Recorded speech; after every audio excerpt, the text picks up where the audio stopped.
Queridos irmãos, com nosso coração cheio da graça, do amor de Jesus que recebemos nesse momento, seguimos com nosso coração em paz, conectados à espiritualidade, para entendermos e refletirmos sobre a reflexão de hoje. Nós vamos refletir hoje sobre o capítulo 5 do Evangelho segundo o Espiritismo, que nos fala: bem-aventurados os aflitos. Então esse capítulo, ele nos fala sobre as nossas dificuldades. Um capítulo que faz com que nós nos vejamos, com que nós nos encontremos. E quando Jesus diz, bem-aventurados os aflitos, e nós temos a tendência a pensar que os aflitos são os outros, que eu não tenho aflição, eu tenho tranquilidade, eu estou seguindo a minha jornada, eu não tenho aflições, aflitos são os outros. Mas se nós formos ver a definição de aflitos, aflitos são todos aqueles que têm aflição, que têm angústia, que sentem preocupação, que se sentem torturados, não fisicamente, mas pela sua consciência. Todos aqueles que têm ansiedade, que sentem agonia, que são inquietos. Então, nós vamos pensar que se nós somos espíritos imperfeitos, que estamos aqui para fazer a nossa progressão, todos nós, em algum momento da nossa vida, vamos ter, sim, algum desses sentimentos. Então, todos nós somos os aflitos. Uns com aflições maiores, outros menores, dependendo daquilo que plantamos. Mas todos nós somos os aflitos. E quando Jesus diz bem-aventurados, ele quer dizer bem-vindos, felizes os aflitos. E aí nós não podemos nos equivocar achando que quanto mais aflições eu tenho, mais feliz eu sou. Não é nesse sentido. É no sentido daquele aflito que aceita a sua aflição com resignação, que tem o entendimento que essa aflição vai servir para a sua depuração, para a sua elevação moral, e trabalha no sentido de atenuar ou de cumprir a sua aflição com amor, sem se afastar das leis divinas. Então, esses são os bem-aventurados, e não aquele aflito que se revolta, que acha que é vítima, que Deus que é o culpado e que decide não acreditar mais. Na verdade, está construindo para a sua jornada mais uma aflição. Então, no item 4 do capítulo 5, nós vamos ter as causas atuais das aflições. Então, esse item, ele trata das aflições que nós adquirimos durante a nossa existência. São as aflições que são criadas durante a minha jornada nesse planeta. E a quem é que eu vou atribuir essas aflições? A Deus? Ao acaso? Então eu tenho que pensar, se Deus é bom e justo, é Pai, é amor, e eu tenho certeza que Ele é, então não é Deus que cria as aflições, porque um pai não vai criar aflições para os seus filhos. Se eu pensar que as aflições vêm ao mero acaso, eu vou perceber também que não é porque Deus não nos colocou nesse planeta, nesse mundo, para vivermos ao acaso. Todos nós temos um propósito. E aí então eu tenho conhecimento da lei da causa e efeito. Que tudo aquilo que eu causo, eu recolho para mim os efeitos daquilo que eu causei. Então, se eu causo algo de bom, eu vou recolher coisas boas. Se eu causo algo que possa prejudicar alguém, eu vou recolher os efeitos do sofrimento dessa pessoa que eu prejudiquei. Então, as aflições que nós vamos criando durante a nossa jornada não é castigo, é colheita. Aquilo que eu planto, eu colho. Então, as aflições que nós criamos durante a nossa jornada é responsabilidade nossa. É quando nós somos vítimas do nosso orgulho, do nosso egoísmo, do nosso temperamento intempestivo, quando nós cometemos atos imorais, quando nós queremos tirar vantagem sobre alguém. Enfim, eu cometo uma aflição toda vez que eu me afasto da lei divina. E toda deformidade de caráter que nós temos, todas as nossas imperfeições, cada imperfeição, por mínima que seja, ela atrai um sofrimento. Porque aí entra a lei da atração. Eu atraio aquilo que eu vivo. Então, se eu sou uma pessoa orgulhosa, eu vou atrair para mim pessoas orgulhosas e situações que geram orgulho. Se eu vivo numa situação de violência, eu vou atrair para mim pessoas que vibram na mesma sintonia da violência e situações de violência. E aí eu vou criando as minhas aflições. E quando a gente pensa em aflição, geralmente a gente pensa em coisas grandes aflições, grandes sofrimentos. Mas nós criamos pequenas aflições todos os dias, pelo nosso comportamento. Então, a agressividade, ela gera uma aflição, que é a cólera, que é a raiva. E a raiva prejudica aquele que sente, prejudica o seu estômago, o seu fígado, o seu cérebro. E aí nós vamos criando aflições. A inveja cria uma aflição chamada insensatez. O indivíduo invejoso, ele não consegue mais nem ver as coisas, os valores das coisas que ele tem, porque ele se preocupa mais com as coisas que o outro possui. E aí vai gerando aflições para a sua vida. Ele sofre. A indisciplina nos cria uma aflição chamada desordem. E aqui nós temos um exemplo no livro Despertar, do Haroldo Dutra Dias, que ele narra o exemplo de uma pessoa que precisa chegar ao seu trabalho às 7 horas da manhã. Ele levanta da cama 5 para 7. Em 3 minutos ele se arruma.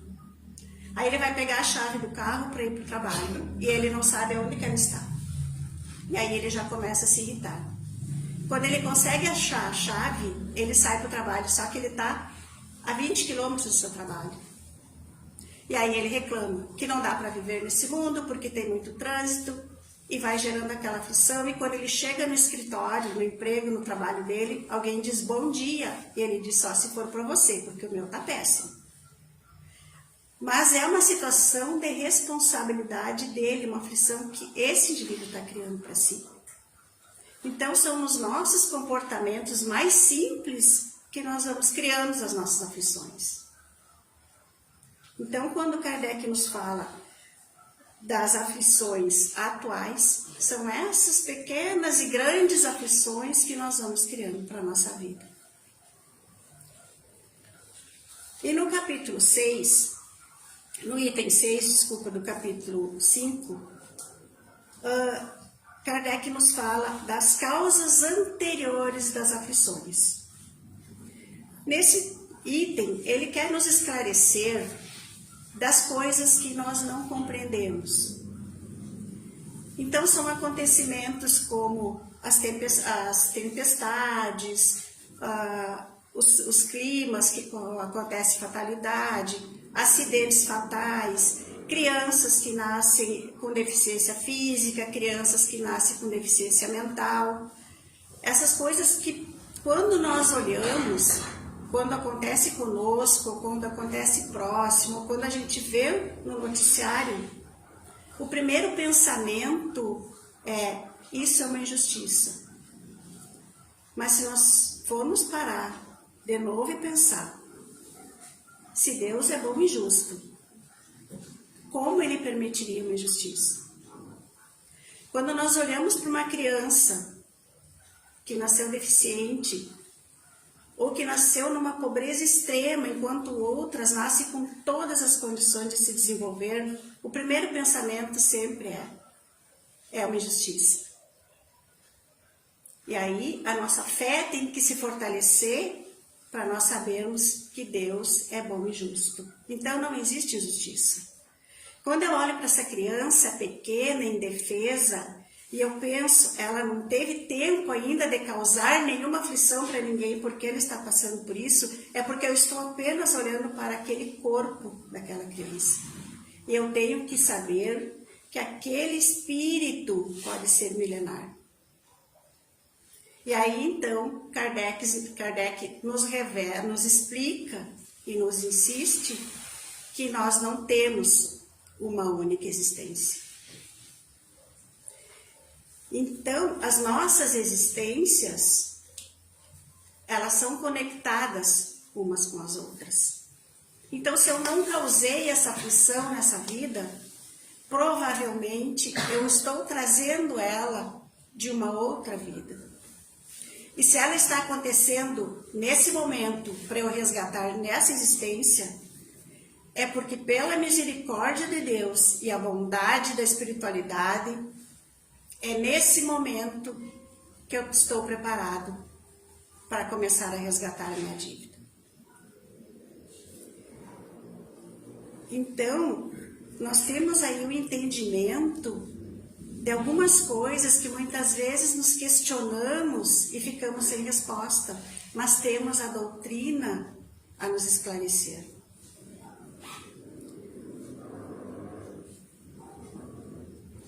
E essa conexão que nós trazemos com as outras vidas nos esclarece que as nossas pendências terão que ser quitadas não como uma vingança, não como um castigo, mas que a gente possa, para que a gente possa, sentindo na nossa própria pele aquilo que eu causei ao outro, eu consiga me perdoar.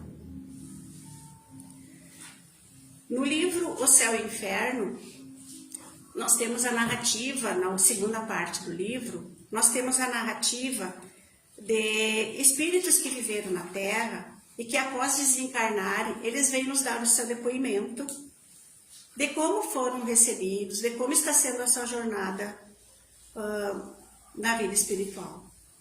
E nós vamos encontrar lá o relato do seu Antônio B.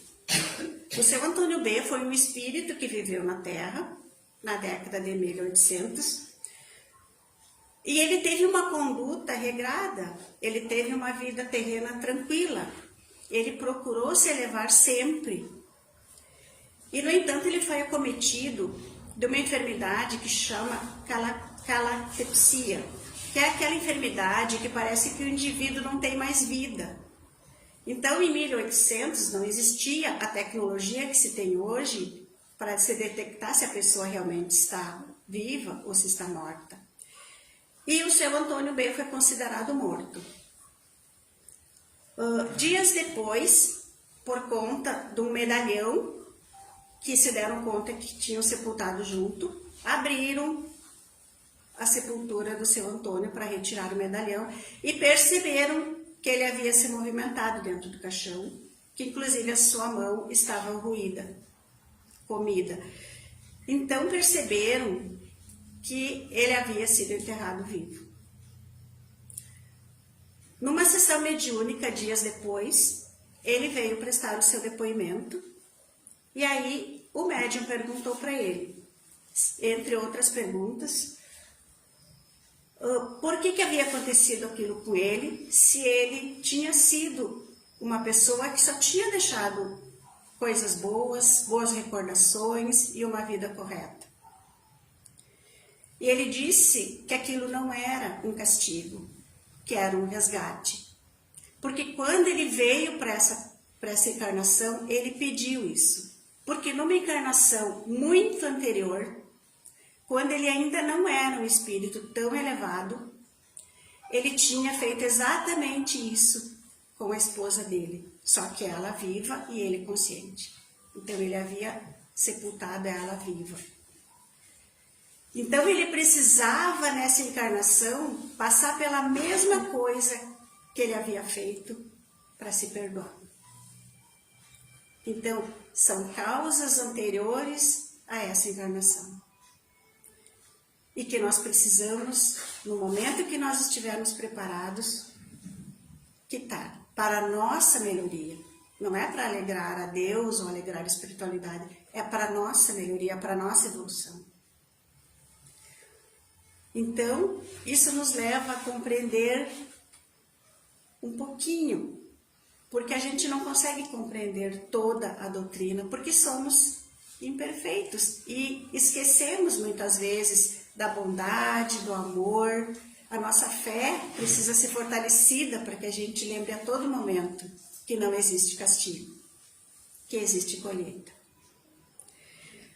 Mas sabermos desses ensinamentos é algo que nos acalma, que nos consola. Não é para nos preocuparmos que precisamos sofrer. Nós não precisamos sofrer. O que nós precisamos é ter fé e atenuar essas aflições. E como que eu vou atenuar as minhas aflições? As minhas aflições atuais, eu vou atenuar fazendo uma introspectiva da minha jornada. Eu, como espectador, olhar para trás.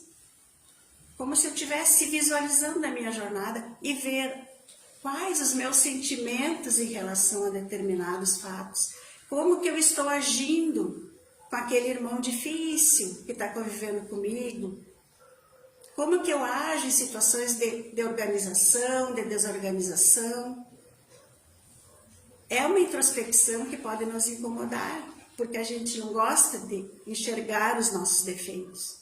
Mas é algo que vai nos ajudar muito, porque a partir do momento que eu identifico aquilo que pode me gerar uma aflição, eu vou aos pouquinhos melhorando. E quando nós trabalhamos no amor em nós, no amor pelos outros, no amor pela natureza, quando nós seguimos o mandamento de amar ao próximo como a nós mesmos, nós vamos espalhando um amor tão grande, uma energia tão grande, que nós atenuamos até as aflições que nós trouxemos do passado. Porque pelo nosso merecimento, pelo nosso trabalho no bem, pelo nosso trabalho na caridade, nós podemos ter a nossa aflição interrompida ou diminuída. Lembrando sempre que durante toda essa jornada nós temos o amparo de Deus e de uma espiritualidade que nos cerca e de pessoas e situações que Deus cria e prepara para nós, para que nós possamos seguir. Então, que nós possamos a cada dia nos conhecer, refletirmos sobre a nossa jornada e ir diminuindo e atenuando as nossas aflições. Que Jesus nos abençoe e acalme o nosso coração.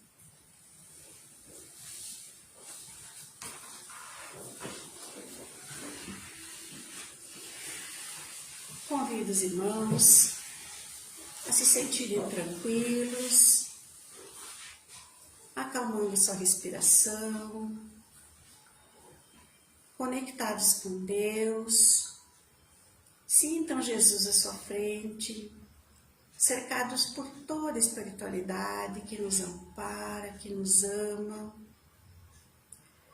Jesus à nossa frente, estende as mãos sobre a nossa cabeça e derrama sobre a nossa cabeça os fluidos que entram pelo nosso chakra coronário, esse fluido que vai harmonizando os nossos pontos de energia, que vai reenergizando as nossas células, harmonizando os nossos órgãos, e vai enchendo o nosso coração de amor, de alegria, de vontade de viver, de vontade de ser feliz, de nos melhorarmos, de sermos trabalhadores dessa jornada, construindo a nossa felicidade.